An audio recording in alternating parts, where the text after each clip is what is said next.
Hello students, this is Riya Chakravarti, founder and teacher at Students' Favorite Academy. Today I am bringing to you the topic of atomic structure. So this is a part of the video series that I am doing for standard 8, 9th and 10th students for chemistry, and in atomic structure today I will be taking the part of the structure of an atom. So in the previous part of this chapter, even in our 8th standard in fact, we have studied the discovery of subatomic particles. Earlier it was known that the atom is indivisible, but now we know that it contains many subatomic particles. Out of them, the three famous ones are my protons, electrons and neutrons. Let us see where they live and what they tell you about an atom. However, if you want to study discovery of subatomic particles, you should refer to my previous video. You can see the link over here. Let us start with the structure.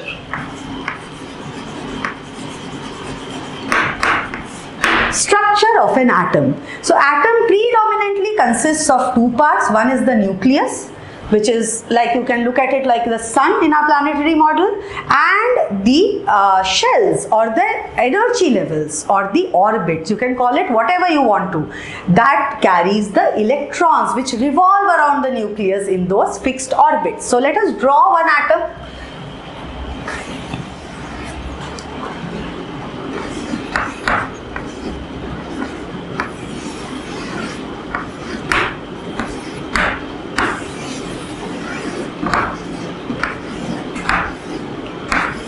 Alright, for you, here I have drawn the structure of a carbon atom. I'll be teaching you how to draw these structures, so don't worry too much about it. We are just trying to understand the placement or the position of each of these subatomic particles. So firstly, let us look at this part. This part is called as the nucleus.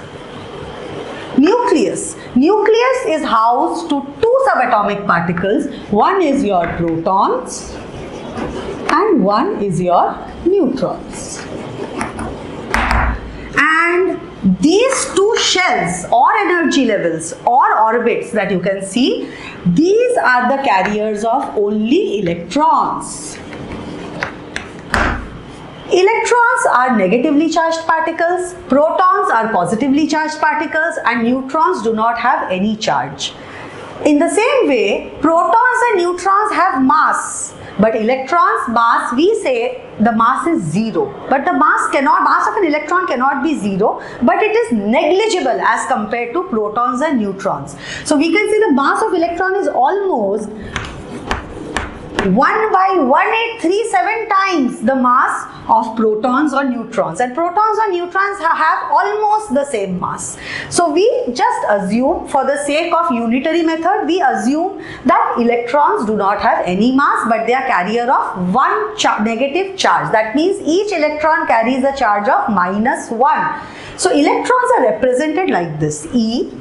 This is the mass, that is 0, and this is the charge, that is -1. Neutrons are only carriers of mass, so mass is 1 and charge is 0. And protons are the carriers of both mass and charge. Protons are there to actually balance the negative charge of an electron. So protons are positively charged and also carries a mass 1. Now, so these are the representations which you have to remember. I did talk to you about unit charge. Do you think that electron has -1 charge? No. The actual charge, the actual value of the charge of one electron is -1.6 into 10 to the power -19 coulomb. This is the actual charge of each electron. So the actual charge of each proton will be plus 1.6 into 10 to the power -19 coulomb. For solving mathematical purposes, we use this value. But when we are doing a comparative study, since the value, the magnitude of the charges for both electron and proton is same, the magnitude of the charge is same, but the charges, the value of the charge, the positive and negative sign changes everything. So these are the actual charge. However, for unit values, we always take this is -1, therefore this is +1, and neutron has no charge, so it is 0. So these are the representation of protons, electrons and neutrons. Now look at an atom. This is my carbon atom.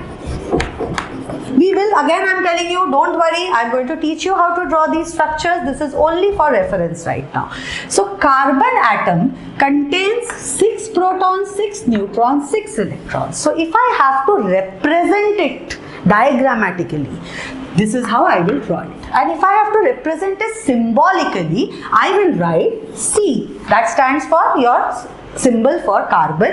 I will write the mass just like this. Mass ऊपर लिखा है यहाँ पे. I will write the total mass over here and the total charges, which is basically the number of protons or electrons over here. We will come to this later. Let us talk about atomic mass. This is the thing we are talking about. This is called as atomic mass. What can it mean? It means that the entire mass of that atom. And who are the carriers of mass? Let us see again. Mass, neutrons have mass and protons have mass. So can I say atomic mass of atom, atomic mass of any atom, in this case carbon, is going to be equal to the mass of proton plus the mass of neutron. So it should be 6 plus 6, that is equal to 12. This is the mass. Now look at the charge. Now protons are provider of positive charge, electrons are provider of negative charge. So what is the net charge?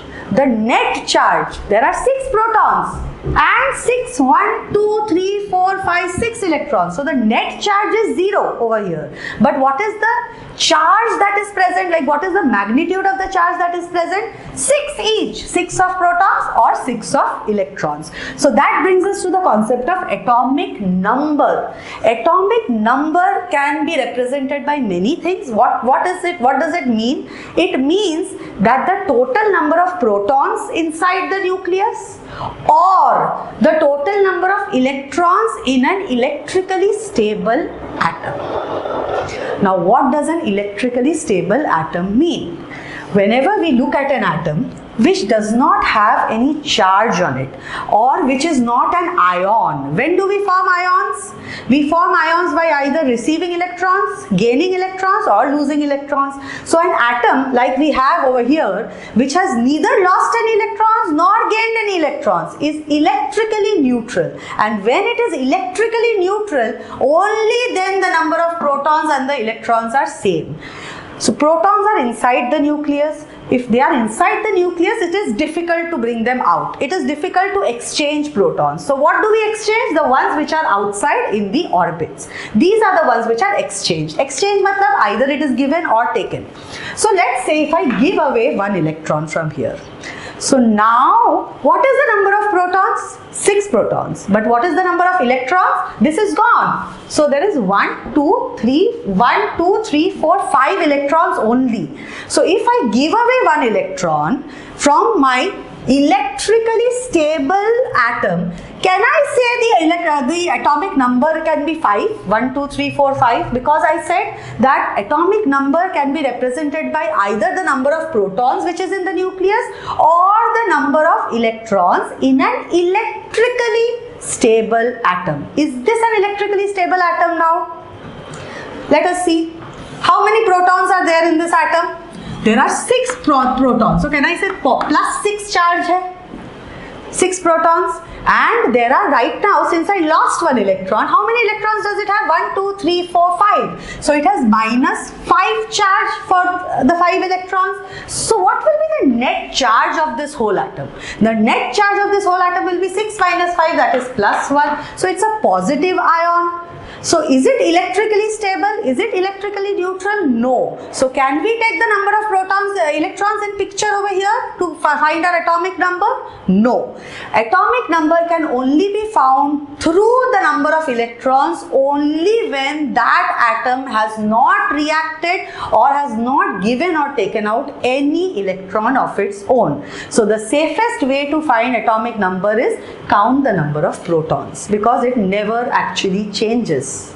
It will not change. We are exchanging electrons, but the best way to find the atomic number is we count the number of protons. We do not count the number of electrons, because sometimes when we have ions at hand, the number of electrons are ever changing.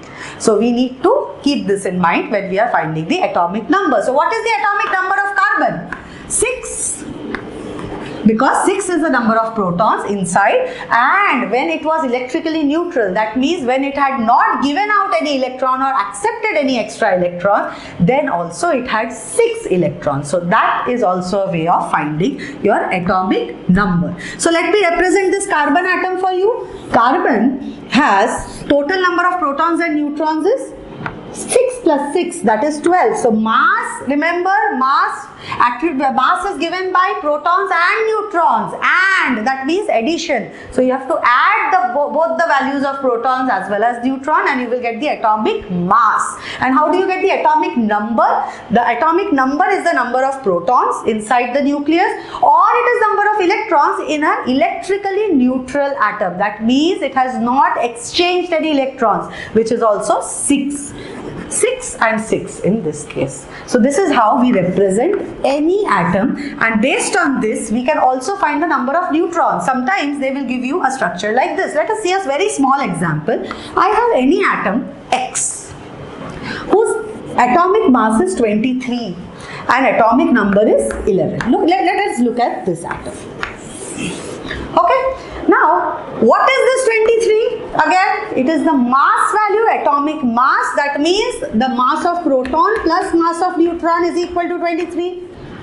Correct? Protons and neutrons, they are the ones who are carrier of mass. And what is 11? Can I say it is the number of proton or the number of electron? But number of electron, when can we say number of electron? Only when it is electrically neutral. That means it has no charge. It has not formed an ion. It's a pure atom. So let us just take the number of protons to be on the safe side, because protons numbers are never changing. So proton is equal to 11. So these are two equations. Can I substitute the value of proton in this equation? So what do we have over here? We have 11 plus n is equal to 23. So what is the number of neutrons in this? 23 minus 11, that is 12 neutrons. What is the number of protons? We already know protons and electrons are 11. So could I decipher all the subatomic particles, their value, their number by just looking at this symbolic representation? So I hope this concept is clear for you all. Alright students, so we have already discussed how to symbolically represent an atom. So the atomic mass is written on the top side, the atomic number is written at the bottom. How do we calculate atomic mass and how do we calculate atomic number is also known to you. Now we know, once again revisiting, we know that the nucleus holds the protons and it holds the neutrons. The nucleus actually contains all the mass. All the mass is projected at the nucleus, and the electrons, which are we can say negligible, they are of negligible mass, but we know it does have a certain mass. But compared to protons and neutrons, it has negligible mass, and it moves around the shells, orbits, or energy level. All three of them mean the same thing. So how are these electrons arranged? How many electrons can stay in one orbit, and how close can the maximum number of electrons stay to the nucleus? Let us try to find out. There is a very small rule that we follow for this, and if you understand this rule, you can draw the structure of any atom known. Alright, so let us first again come to our nucleus. Nucleus contains protons and neutrons, and around the nucleus there are innumerable shells. Does an atom look like this? No. Shells are more like clouds. Now that we have come way more closer to discoveries, a lot of different subatomic particles are discovered. So now we know that electron actually is a charge field. It's not just a dot object, it's a field. It forms like a cloud around it. If you see, if you like you try to imagine a magnet, it has a field around it. So these electrons, protons, so basically your nucleus as well as your electrons will have a certain field around it. But to understand those fields or to understand that cloud especially, we have to first understand the basic Bohr model of electronic configuration. Electronic configuration in very simple word means the arrangement of electrons in each energy level. So Bohr gave us the name for these energy levels or orbits, and these orbits were actually, now we name them as K, L, M, and let's draw another shell. N. Let's call them K, L, M, N shell. So K is shell number 1. So what is the shell number? Let's call this small n, what is the number of K shells? Small n of K is 1. What is the small n? That's the number, shell number of shell L. It is 2. What is the shell number of shell M? This is the third shell, remember? This is 3. And what is the shell number of N? Capital N. It is 4. This is the number, the shell number that I dedicate to it. And each shell can contain a maximum number of electrons. Why do we say that each shell can only contain a fixed number of electrons? Because electrons in itself, even though they are revolving in large orbits, and the size of these orbits are huge as compared to the nucleus, which is a very small part of the atom.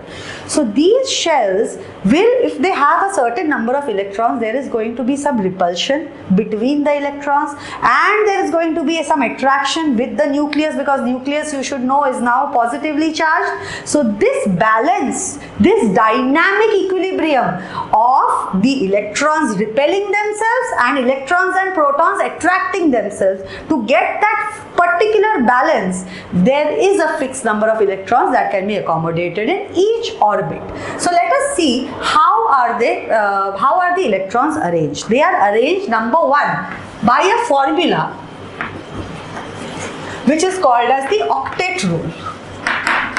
Octet. What does the word octet mean? Octet means 8. So octet rule has a few principles that we are going to follow over here. Number 1 is 2n square will give you the maximum number of electrons that can be accommodated in each shell. Now we already know K shell. What is the n of K shell? 1. So K shell में कितने electrons हो सकते हैं? Let us see. 2 into 1 square, that is equal to maximum electrons can be 2. Let's talk about L shell. This is going to be 2 into L का number क्या है? 2 है. So this is going to be 2 into 2 square, that is equal to 8. M shell in the same way will be 2 into 3 square.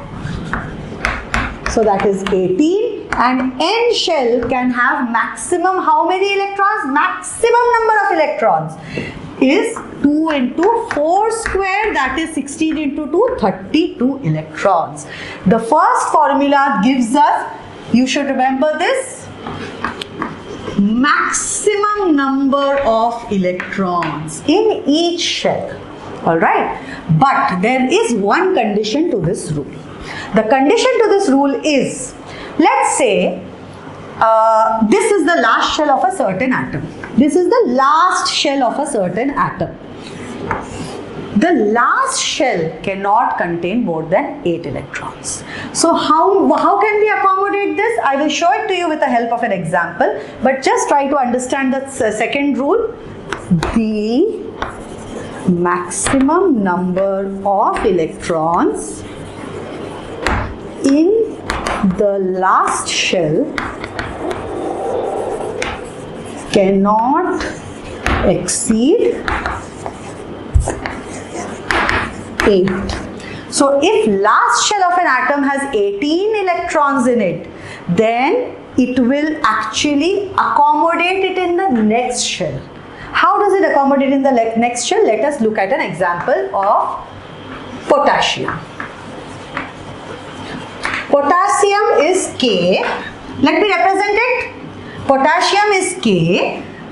19, 38, 40. In fact, it's 39, not 40. 39. Potassium 39. So this is the symbolic representation. We already know. So what is the total number of neutron plus proton? I'm just doing a quick recap. Neutron plus proton is 39. Only proton is 19. Therefore, how many neutrons does it have? 39 minus 19, that is equal to 20 neutrons and 19 protons. So it also has 19 electrons. Now let us try to arrange it in shells. So this is the symbolic representation. Now let us see the electronic configuration. Electronic configuration of potassium will be, first shell will have maximum how many electrons? 2. So now potassium has 19 electrons. Out of which the first shell will have 2 electrons. Now we are left with how many electrons? 17. The second shell can only have maximum of how many electrons? 8. We cannot accommodate all the 17 electrons in the second shell. So it will have 8 electrons. So how many electrons are we left with now? 8 plus 2 is 10. 19 minus 10 is 10. Sorry, 19 minus 10 is 9. So 2 and 8 and 9 should be accommodated in the third orbit, which is allowed, right? Because the third shell, which is M, can contain maximum of 18 electrons. We only have 9 electrons. But come to our second rule, which is a condition on the first rule actually. The second rule says the maximum number of electrons in the last shell cannot exceed 8. But this is the last shell and it has 9 electrons. So what are we going to do with this? We will split it. So इसमें 8 करते हैं. So बचा कितना? 1 more is left. Just 1 more is left. So we keep the maximum number of electrons in the last shell A, and this is not even the last shell anymore because we accommodated whatever leftover electrons we had in the last shell, which is now your K, L, M, N. So N becomes your last shell. Why did N become your last shell and not M in this case? Because M was having 9 electrons in the outermost shell, and 9 electrons in the outermost shell is not allowed according to a condition of my octet rule. So this is how we do the arrangement. We will take up a lot more examples later on. So we have seen by our principle of 2n square, now we can arrange electrons or maximum number of electrons in each orbit, and we also know what is the condition on this 2n square. The condition is that the outermost orbit of that particular atom, of any atom in fact, cannot have more than 8 electrons. Let us see one exception to this rule.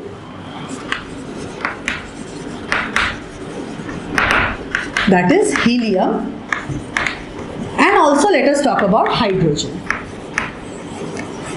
Let us talk about both these elements. But before we talk about these elements, let us see, look a little bit into the rule that has been given to us, which is that maximum number of electrons that can be accommodated in the outermost shell of any atom cannot exceed 8. That means if there are 9 electrons, the 9th electron has to be accommodated in the next shell. So why do we have this rule? This is again for the atomic, you have to have certain balance and equilibrium in an atom, and the electrons which are there in these orbits, electrons are repelling each other. So 8 electrons is the most stable state any atom can achieve. There are two examples which I am going to take and explain this exception to you. Let us look at neon and let us look at helium. Neon's atomic number, you should know the atomic number of first 20 elements. Neon's atomic number is 10 and atomic mass is 20. Helium's atomic number is 2 and its atomic mass is 4. And let us also look at hydrogen as a comparison to helium. Hydrogen has atomic number 1 and atomic mass is also 1, because for this particular atom of hydrogen which is present in abundance in nature, which we also call as protium, protium does not have any neutrons. So number of neutrons plus number of protons will be 1 plus 0, that is 1. So let us look at these 3 atoms. First of all, let us look at neon. Neon is the best, very good ideal example of my rule that I have explained to you. So neon has how many electrons and protons? 10. So 10 protons are going to be inside the nucleus, and 20 neutrons or 10 neutrons will live inside the nucleus.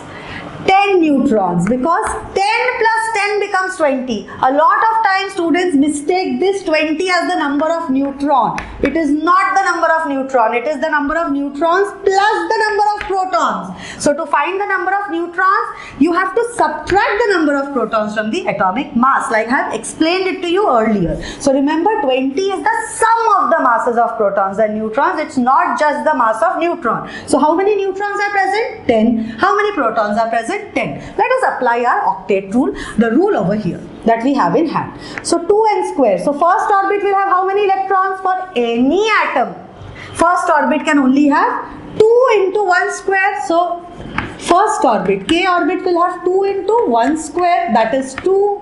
So 2 electrons are present in the K shell, which is the first shell. Then we come to the second shell. What is the maximum number of permissible electrons in the second shell? That is your shell L. It is 2 into 2 square, that is equal to 8.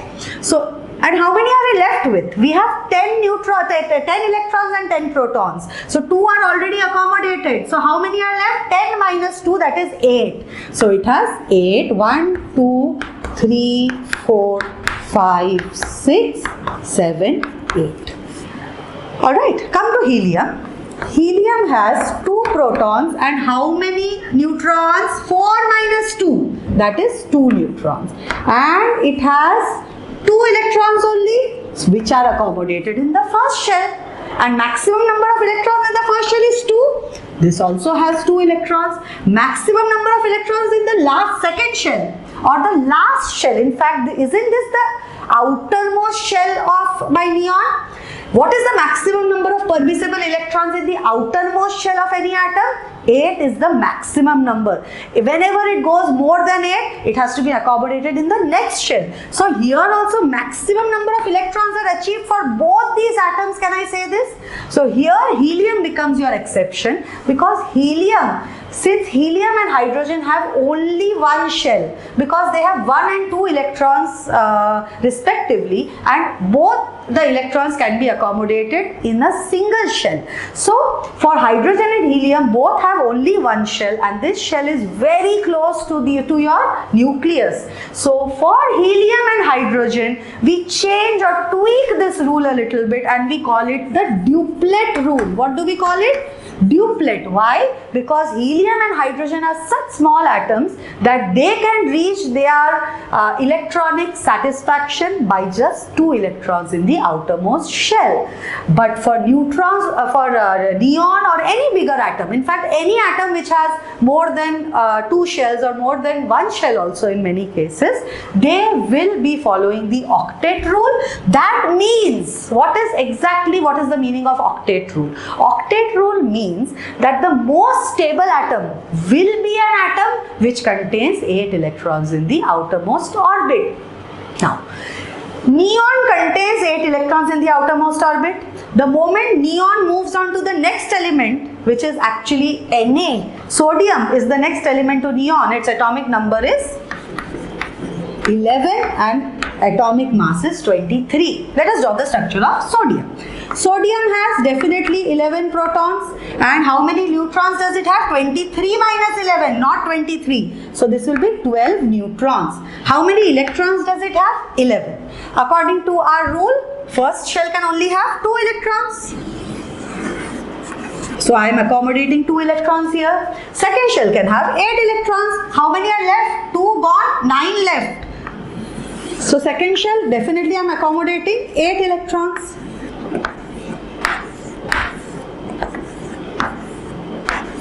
And how many electrons are left now? 8 plus 2. 10 are already given their placements. But now we are left with 1 extra electron. That extra electron will have to find a place in the next shell. So which is the outermost shell of sodium? The outermost shell of sodium is this K, L, M shell is the outermost shell. Which is the outermost shell of neon? The outermost shell of neon is L shell. Alright, so in this outermost shell, and these outermost shells also have a name. They are called as valence shell. What are they called? Valence shell. Valence shell का मतलब ही है outermost shell of that particular atom which is stable. Again and again, I'm going to repeat it to you. This is a electrically stable atom. That means it has neither lost any electron or gained any electron. So we have studied in our chapter Language of Chemistry that electrons are either lost or gained or shared. We have been studying about this. We have been understanding valency as a concept very clearly in Language of Chemistry. But why does that happen? What is the reason for that activity? The reason for that activity is when, pay attention, when the number of number of protons is equal to number of electrons in any atom, it is said to be electrically neutral. What is it said to be? Electrically neutral. That means it does not have any electrical charge, but it may not be chemically neutral. It may not be chemically neutral, or you can say chemically stable. Again, coming to these two atoms. One is my neon and one is my sodium. Neon atom, look at this neon atom structure, the configuration 2 plus 8.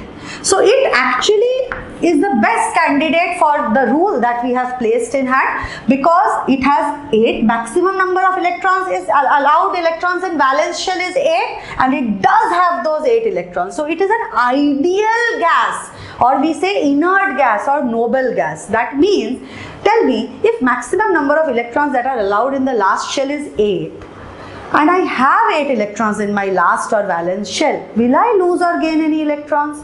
Do I have the motivation to lose or gain electrons? I am the ideal gas, I am the ideal atom. Why would I lose or gain electrons? I won't. So neon does not participate in any chemical activity.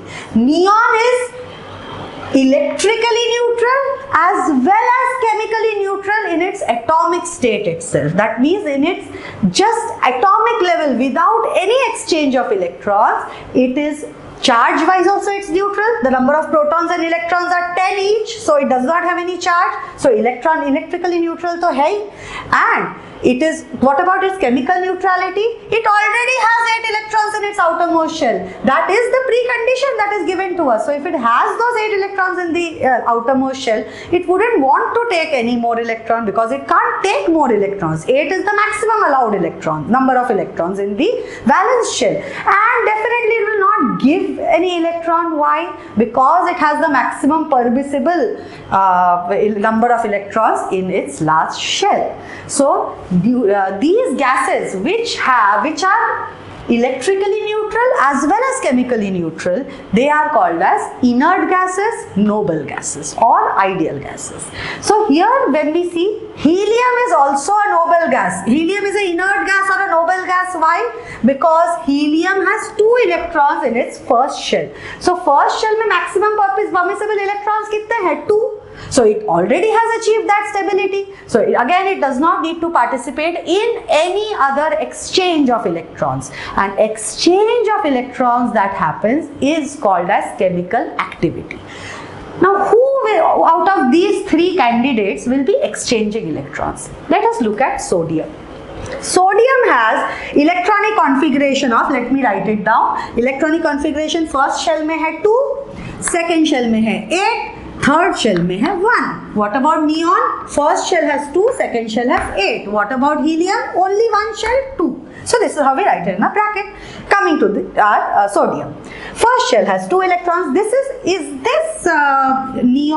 this sodium atom electrically neutral? Let us count. It has 1, 2, 3, 4, 5, 6, 7, 8, 9, 10, 11 electrons, and it has 11 protons. So it is electrically neutral. Let us look at its chemical neutrality or chemical stability. It has how many electrons in the first shell? 2. Definitely allowed. 8 in the second shell. And what about the valence shell? Valence shell is the outermost shell. In the valence shell, how many electrons are present? 1. How many can it accommodate in the valence shell? 8. So it is very, very far away from neutrality, don't you think? It has to accommodate 7 electrons. But can I say, in the second shell, now pay attention, this is your shell A, shell K, L and M. I have to add 7 electrons to become stable, because that's what our theory tells us, that it can have maximum 8 electrons and it already has 1 electron, so I have to add 7 more electrons, and when it has 8 electrons in the outermost orbit, it is stable, and when it does not have 8 electrons in its outermost orbit, it will strive to become stable. It will strive to become chemically stable. So for it to become chemically stable, it has 2 options. One is add 7 electrons to its outermost shell, which is your M shell. And the second option, which is a more logical way, is remove this electron. There is no need for this electron to be present.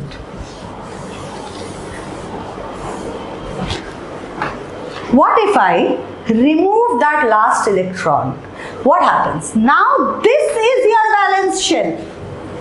This is your valence shell, and how many electrons are present in my valence shell?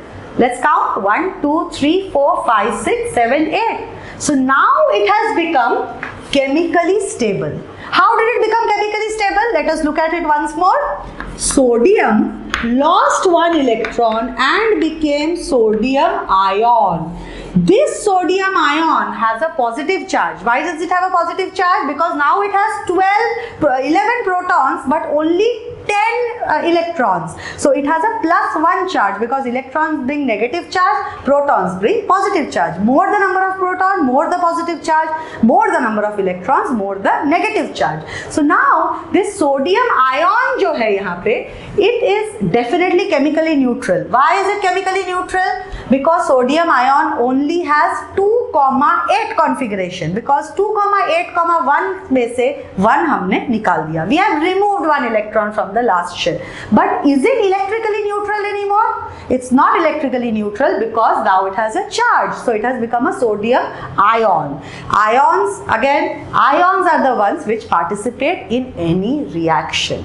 So just summarizing, why do elements combine to form compounds? This is the whole logic of why do elements become compounds. Elements are, when in atomic form, they are always and always electrically neutral. But with that electronic or electrical neutrality or electronic stability, it cannot achieve much. It's a physical factor. It's a physical thing. It's a physical characteristic of any atom, that it's electrically neutral.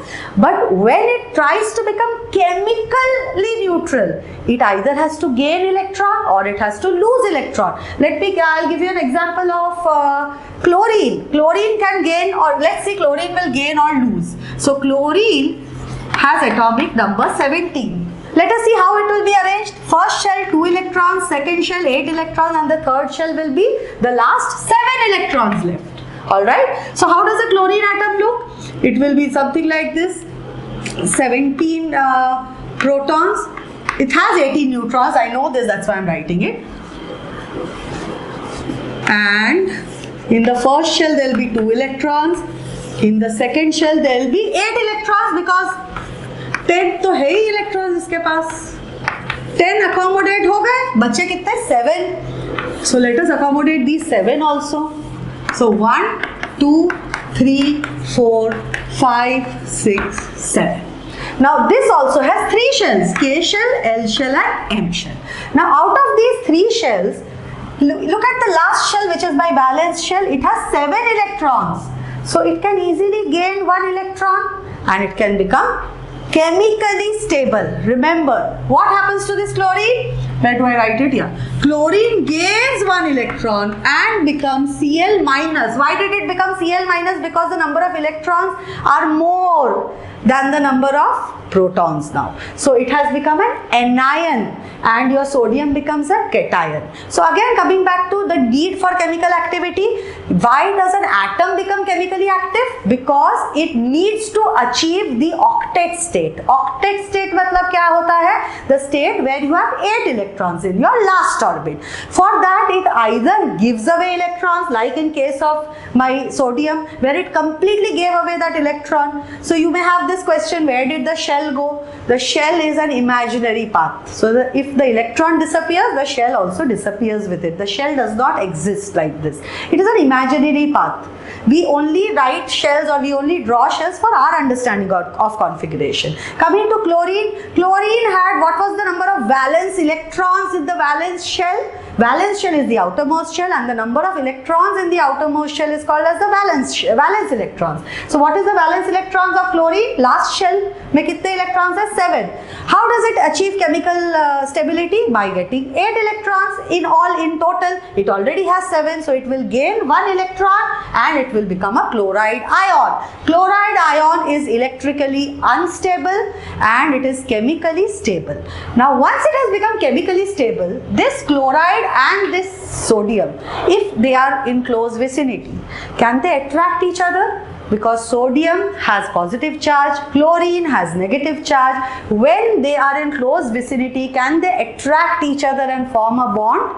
That is the bond that we see in NaCl, sodium chloride. There are many such compounds which are formed by combination of two electrically unstable or electronically unstable ions, but chemically stable. So when two chemically stable ions come together and when they attract each other due to their opposite charges, some kind of bonds are formed. We will come to that, the name, the explanation later in this chapter. There's a lot more to learn. But this is how an atom becomes an ion and an ion becomes a compound. So we just discussed the chemical activity and the electrical activity of an atom. So when we are looking at an element, let's go and get a wider perspective on this. When we are talking about an element, a pure element, a homogeneous substance which is made of atom of the same kind. So when we are talking about a pure element, it contains atoms which look alike. So how does it look alike? So when I am drawing the structure, let me draw a structure once again for you. Let us talk about sodium. It has 2 electrons.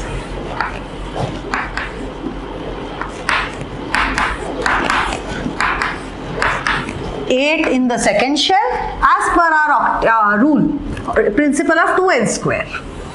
And 1 electron in the last shell. So sodium has electronic configuration of 281. This sodium atom, it's a sodium atom. It is electrically neutral or electrically stable. Let us look at chlorine. So the first shell contains 2 electrons.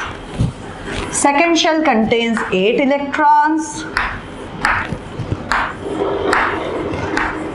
And the last shell contains 7 electrons. 1, 2, 3, 4, 5, 6 and 7. So when we are looking at a chlorine atom again, the configuration is 287. This is also electrically neutral or electrically stable. Now it cannot do anything with its electrical stability. It has to become chemically stable. For any atom to become chemically stable, it has to have 8 and only 8 electrons in the outermost orbit. Like we have discussed, but this point has to be noted duly that every time an atom has to become chemically stable. That is the whole point of it. Chemically stable होने के लिए every atom needs to have 8 electrons in the outermost shell. To get those 8 electrons in its outermost shell, it has to give up on its electrical neutrality or electrical stability, which is absolutely fine. So let us look at the valence shell of sodium. Valence shell of sodium contains 1 electron. Valence shell of chlorine contains 7 electrons. Both of them are close to 8, because we know that if it loses this 1 electron, it can have 8 electrons in its outermost orbit. Even though the orbit number changes, that's absolutely acceptable. And chlorine, simply by adding 1 electron to itself, it can become electrically neutral and its configuration will change. Let us look at the configuration of the ions. What are ions? Ions are substances which are formed when an atom loses or gains electron to achieve chemical stability. And what is chemical stability? That an atom is going to have 8 electrons in its outermost orbit. That's the only condition. We sometimes also simply say that it wants to become like its closest noble gas. What is the closest noble gas to Na? Sometimes it's difficult to remember. That's why I like to see it as, in the classical view. The classical view is that it needs to have 8 electrons in its outermost orbit. So how does Na get 8 electrons in its outermost orbit? 2 options. First option is gain 7 electrons, which is a huge energy consuming job, and another option is it loses just 1 electron. So we will go with the second option because the lowest amount of energy should be wasted in this, or used up in this, not wasted. So sodium loses 1 electron and it becomes a sodium ion. This I have already explained to you. And chlorine in the same way gains 1 electron and becomes chloride ion. Now sodium configuration was 281, but it lost 1 electron, so sodium ion electronic configuration is 28. Can you see? Now it has become chemically neutral. What about chlorine? Chlorine electronic configuration was 287, but now it became 288, which means again that it has become chemically neutral, but it is electronically charged. So chemical neutrality, once that atom achieves chemical neutrality, most of the times all the time in fact, it will not have electrical neutrality. So what happens is, this sodium positive ion, any positive ion, can combine with any negative ion and form a compound. So this is the reason for chemical activity. What is in simplest way we can understand, the reason for any chemical activity that we see in nature is the loss or gain of electrons, or also sharing, but we will come to that part later. So loss and gain of electron is the first step of why chemical reactions take place, because an atom which is electrically neutral wants to become chemically stable. An electrically stable atom wants to become chemically stable. What is chemical stability? 8 electrons in the valence shell. So to achieve that 8 electrons in the valence shell, it either loses electrons or it gains electrons. It forms an ion, and this ion is almost always chemically stable but electrically unstable. Hence they combine to form many compounds. Alright, so now another thing. Now when we talk about Na gave 1 electron, so chlorine accepted that electron, it's not necessarily in that order. Sodium's job is to become chemically neutral, so it will lose that 1 electron. That electron will move around in space in its own pace, in its own way. It can take its own course. It's not necessary that the electron that is lost by sodium is the one that has to be taken by chlorine. That's nowhere we do not have to go by that concept at all. There is no concept like that. That is because, very important, each electron resemble each other. All electrons of all elements are identical. So this sodium has 281. These number of electrons, 11 electrons, and 17 electrons are present in chlorine. All electrons look alike, all neutrons look alike, all protons look alike. So why is there such a huge difference between sodium and chlorine? As nature, you know, sodium is a metal, chlorine is a non-metal. So chlorine and sodium have completely opposite characteristics when we study about them. Why do they have such different characteristics? That is only and only because of the valence electrons. Valence electrons are the electrons which are present in the outermost shell. The number of electrons present in any atom, or even better way to say is the number of valence electron present in any atom, decides its chemical activity, which you can already see. The number of valence shell decided, does it take electron or does it give electron? How many electrons will it take and how many electrons it will give, and that will give it its unique charge and its unique bond whenever it combines with an oppositely charged ion. Alright, so this is another very important thing which you have to understand, that electrons, protons and neutrons in itself are identical, but the number of electrons decides the chemical nature of that substance, and especially the number of electrons in the outermost shell. So this is the reason for chemical activity. The life of an atom is that it first, from its electrical neutrality or electrical state where it is neutral, it moves on to a state where it is chemically neutral. While becoming becoming chemically neutral, it gains or loses electron and gets an electrical charge, and that electrical charge leads to formation of many different types of bonds. Many different compounds are formed by this bond. Alright, so this was your electronic configuration and reason for chemical activity. Remember your exception, helium is an exception because helium and hydrogen can become chemically neutral by just 2 electrons in the outermost shell.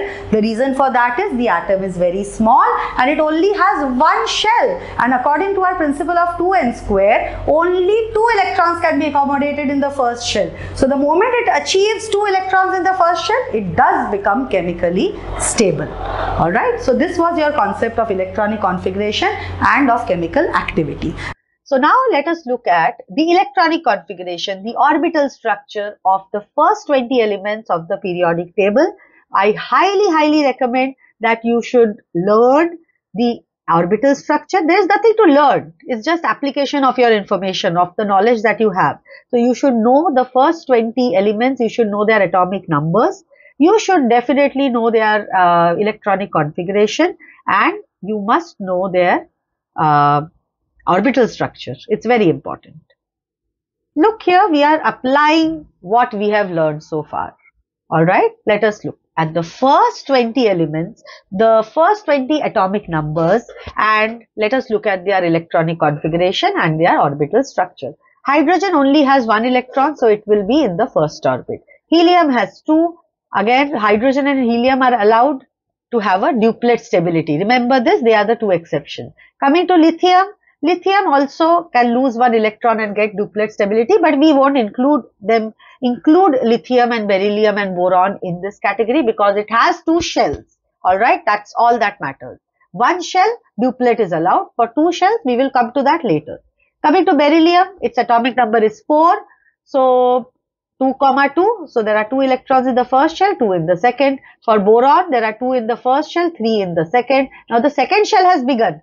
We know that the maximum number of electrons that can be accommodated in the second shell is 8. So up to the time this number, this 3, 2, 4, 2, 5, 2, 6, 2, 7, 2, 8. Until then, the second shell is incomplete. So it will first complete its second shell, only then it can move on to the third shell.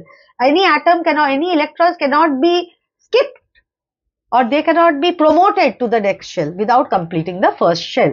Coming to carbon, again there are 2, 4, alright. Nitrogen 2, 5, can you see 5 valence electrons? Oxygen 2, 6 valence electrons. Fluorine 2, 7. So it has 7 valence electrons. I am not drawing these 2 because I know you kids are very smart. Alright. Coming to neon. Neon has 8 valence electrons. Okay, now second shell is complete. Now whatever extra electrons are there, from sodium onwards, sodium's atomic number is 11. So 2, 8, 1. 8 से ज़्यादा second shell में नहीं डाल सकते हैं. Now the third shell, now that has formed, it can accommodate up to 18 electrons. So ideally till point 18, it should not change shell. But let us see, does it change shell or no, and let us understand the reason for it too. Sodium 2, 8, 1. So 2 electrons in the first shell, 8 electrons in the second shell and 1 electron in the third shell. Magnesium, again 2 electrons in the first shell, 8 in the second shell and 2 valence electrons. Aluminium, 3 electrons in the first shell, 3 electrons in the valence shell. So we can say 1, 2, 3. So silicon 1, 2, 3, 4. 2, 8 already accommodated. The atomic number is 14. So what can we say? 2, 8, 4. So valence electrons are 4, but 2 and 8 are also present. Please don't forget them. Phosphorus, again there are 5 valence electrons, 2 and 8 in their first 2 shells. Coming to sulfur, 2 in the first shell, 8 in the second shell and 6 in the valence shell. Chlorine, 7 in the valence shell. Argon, 8 in the valence shell. For potassium, shouldn't it be 2, 8, 9? Because permissible number of electrons in the third shell is 18. So it has 9. But according to our condition on 2n square rule, we cannot have more than, so 9, this is your valence shell. But valence shell cannot have more than 8 electrons. So what are we going to do? We are going to give the residual electrons to the next shell. We will promote the extra electrons to the next shell. So what will be the electronic configuration of potassium? 2, 8, 8, 1. 2, 8, 8, 1. This is a very important one. 2, 8, again 8, 1. And what about my calcium? 2, 8, 8, 2. Alright. So it has 2 electrons in the outermost shell. Okay children, so now we'll take some examples. Obviously, let us take some critical examples. Questions that will make you think a little bit. Alright. So we will take examples based on configuration as well as we'll take an example based on your symbolic representation. Let us see how much we have learned. So if they tell you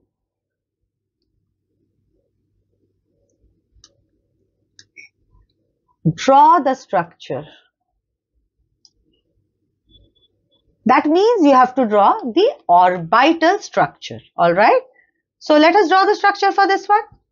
First of all, before drawing the structure, we have to see that this is an ion. How do we forget ions? So atoms, if they lose electrons, why will they lose electrons? To get chemical stability, right? They get a positive charge. Why do they get positive charge? Because losing electron means losing negative charge. Atoms, when they gain electrons, they get negative charge. These are called as cations. They are also called as basic ions, right? These are called as anions or acidic ions. Alright, we know all of this. So this calcium has lost electrons. Let us look at the calcium atom. Calcium atom was 2882. We just saw it. It lost 2 electrons. Why did it lose 2 electrons? Because then it will have a complete octet. So remember, atoms are ready to lose electrons even if it means that it loses the shell, because shell is a concept which we have created. It is a hypothesis, okay? There is no physical shell as such.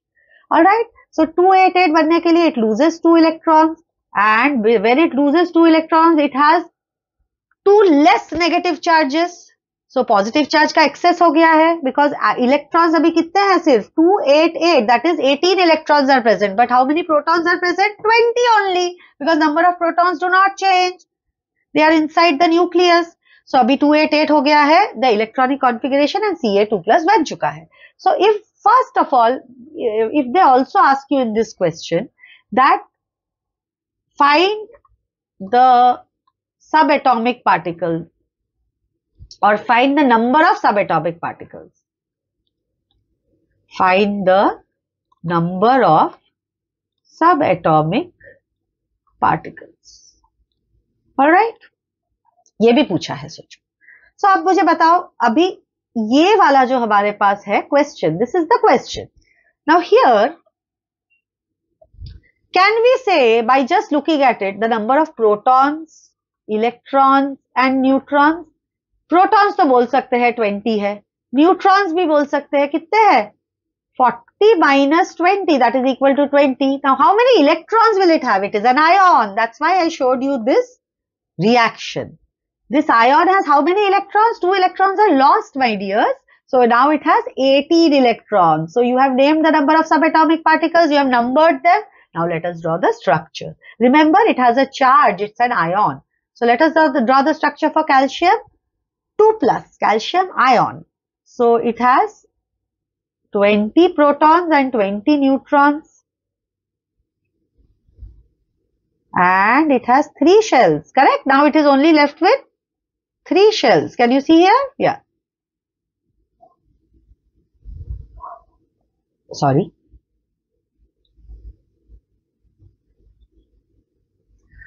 Alright. 2 electrons in the first shell. 2, 8, 8. 2 electrons in the first shell. 8 electrons in the second shell. And 8 electrons in the last shell.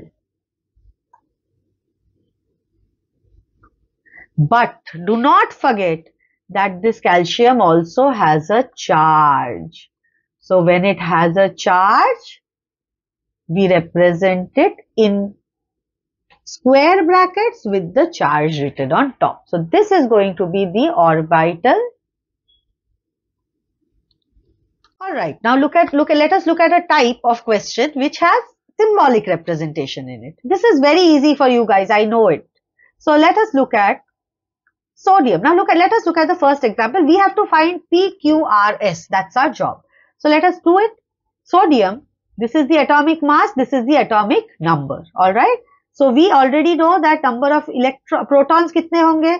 Number of protons and electrons should be 11 and 11. What will be the number of neutrons? We know this is atomic mass, which is equal to number of neutrons plus number of protons.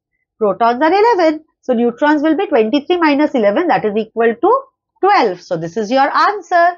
Coming to chlorine, 35, 17. So we know that the number of electrons is 17, number of protons is also 17. And what is the number of neutrons? 35 minus 17, that is equal to 18. Coming to uranium, how do we represent it? We always write the symbol, so you should know the symbol of all atoms, at least the first 30. Alright, what do we write on top? Atomic mass. What is atomic mass? Not this, neither this, but this plus this. So what is 92 plus 146? 8.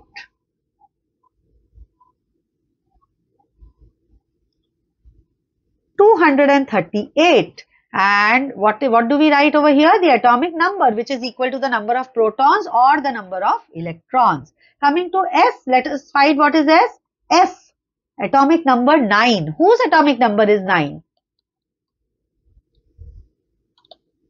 Fluorine. Fluorine's atomic number is 9. Alright. If you have to write the electronic configuration of each of these, how will you write it? This will be 281. This will be 2, 8, 7. This is going to be too far-fetched for you. Don't get into this. And coming to fluorine, it will be 2, 7. So now kids, we are in the topic of isotopes and isobars. I have already explained to you chemical activity is completely a function of the number of valence electrons. The number of valence electrons will decide do you have to give electrons or take electrons to achieve chemical stability. Now let us look at isotopes. These are very small concepts but very important. Iso means same or similar. Isotopes are substances which have the same atomic number. Let us look at an example. I told you that hydrogen, the one hydrogen atom which is found or element which is found in abundance usually does not have any neutrons in it. So hydrogen is 1, 1. So how will its structure look? 1 proton, 0 neutron and 1 electron. Am I right? This is your hydrogen atom or hydrogen gas which is found in the most abundantly in nature. There is another hydrogen atom which is rare as compared to this hydrogen. So this has 1 proton, 1 electron and 1 neutron. So this is how this hydrogen looks. Let us see structurally how it will look. 1p, 1n and 1 electron. And there is one rare hydrogen which looks like this. Let us see the structure. So how many protons does it have? Definitely 1. Hydrogen ही है. So hydrogen में proton का number 1 ही होने वाला है. That cannot change because if the number of proton changes, the atomic number changes, and if atomic number changes, it's a different atom of a different element altogether. So the atomic number tells you everything about what an element, what is the characteristic or what is the chemical property of the element. Coming back, so it has 1 proton for sure, but it has 2 neutrons and definitely just 1 electron. So what are the similarities between 3 of these hydrogen which have been given these particular names? This is called as protium, this is called as deuterium and this is called as tritium. Pro matlab 1, first, deuterium 2 and tritium 3. What? 1, 2, 3 of what? 1, 2, 3 of neutrons. Number of neutrons. Here is 1 minus 1, 0. Here the number of neutrons is 2 minus 1, 1. Here the number of neutrons is 3 minus 1, that is 2. So how do we remember protium? Protium's atomic mass is 1, deuterium's atomic mass is 2, and tritium's atomic mass is 3. So substances which have the same atomic numbers but different atomic masses, substances which have same atomic number, so they are the substances of the same element, that's confirmed, but different atomic masses, that means they have different number of protons, electrons or neutrons. Neutrons, number of neutrons are changing, protons and electrons are same, that's why it's 1, 1, 1. Alright, so substances which have the same number of protons and electrons but different number of neutrons, or substances which have the same atomic number but different mass number are called as isotopes. Isotopes are generally most essential for the action of radioactive fission, that is radioactivity. Sometimes when there is the balance of the nucleus, changes, that means huge difference between the number of protons and neutrons inside the nucleus, it undergoes a sort of a decay. It releases some alpha, beta, gamma particles which we study mainly in physics in radioactivity. That radioactive substances, deuterium, tritium, they can show radioactive nature. Deuterium has some balance in its nucleus, but tritium does not. So it shows some radioactive nature which we will delve in physics. Coming to some examples, hydrogen example we have already seen. Carbon also has two isotopes, that is carbon 12 and carbon 14. So carbon 12 and carbon 14, that means what? Carbon 12 has atomic mass 12 and carbon 14 has atomic mass 14, but atomic number for both of them are same. So can I say for isotopes the chemical property of the substance remains the same? Because who decides the chemical activity of a substance? The number of electrons, or more particularly the number of valence electrons, and number of valence electrons and number of electrons are same for all these three variations of hydrogen. So chemically they are alike. Isotopes are chemically alike, but physically they are not different. This will have a higher melting boiling point because it's a heavier mass, it's a heavier atom. It will show more resistance to change. So this will have some physical properties which are very different from this protium hydrogen atom. Alright, so carbon also has isotopes. Chlorine has two isotopes, that is chlorine 35 and chlorine 37. Can you see again? Chemically they are alike. Why are they alike chemically? Because they have 7 valence electrons. Both of them will gain 1 electron to achieve chemical stability. That is also your octet state, which is 8 electrons in the outermost orbit. But their atomic masses are different. Alright, so we take an average. We call it partial atomic mass.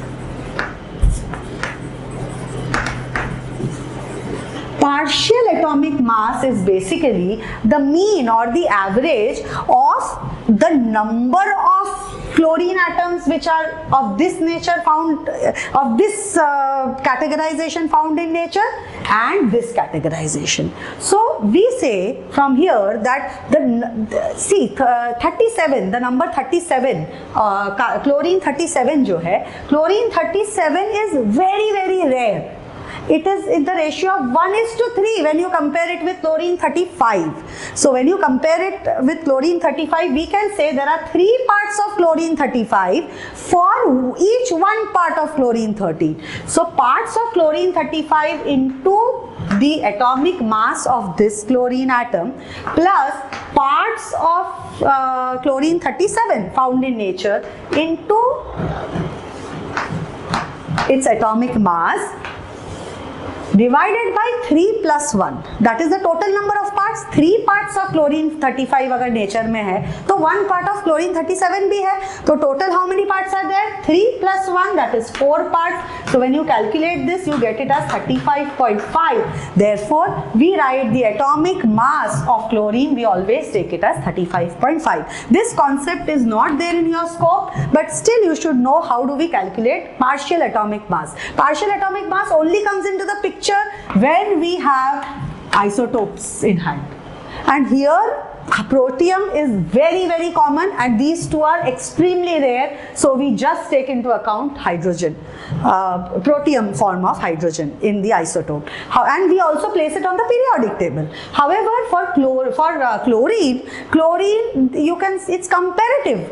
For every 3 chlorine 35 there is 1 chlorine 37. So how do we find the atomic mass? Because we don't know out of every 3, if one is like out of every 4, if one of them is chlorine 37, we can't completely reject it. So what do?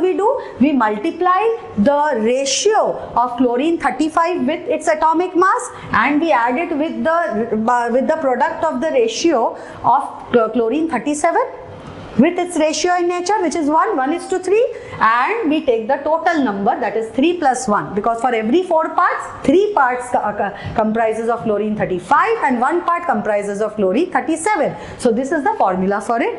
This is the only example in your textbook. Usually this is not tested, but you should be aware of how to find partial atomic mass. Alright, so I'll just give you another example. For example, there is a substance X of atomic number 20. Okay, and it has 40 and 41, which is in nature in the ratio of 5:4. That means if we take 9 parts, if we take 9 atoms of X element, 4 of them will be of this nature, it will be this isotope, 41 isotope, X41, and 5 of them will be X40. So how do we calculate the partial, because they are almost very close to each other, so we can't reject one and just take 40 or 41. So how do we calculate the partial atomic mass here? 5 into 40 plus 4 into 41 upon 5 plus 4, that is equal to 9. So whatever value you get from here will be the partial atomic mass of that substance. This is only and only taken when both the isotopes or all the isotopes are present in measurable quantity in nature. Same, another example, another thing that we have to study is, which is very close to isotopes, which is isobars. Only thing is we just exchange everything, exchange the rule. That means these are the substances which have the same atomic mass, that is A is same but atomic number is different. So will they be chemically alike or physically alike? So I am leaving you with this question.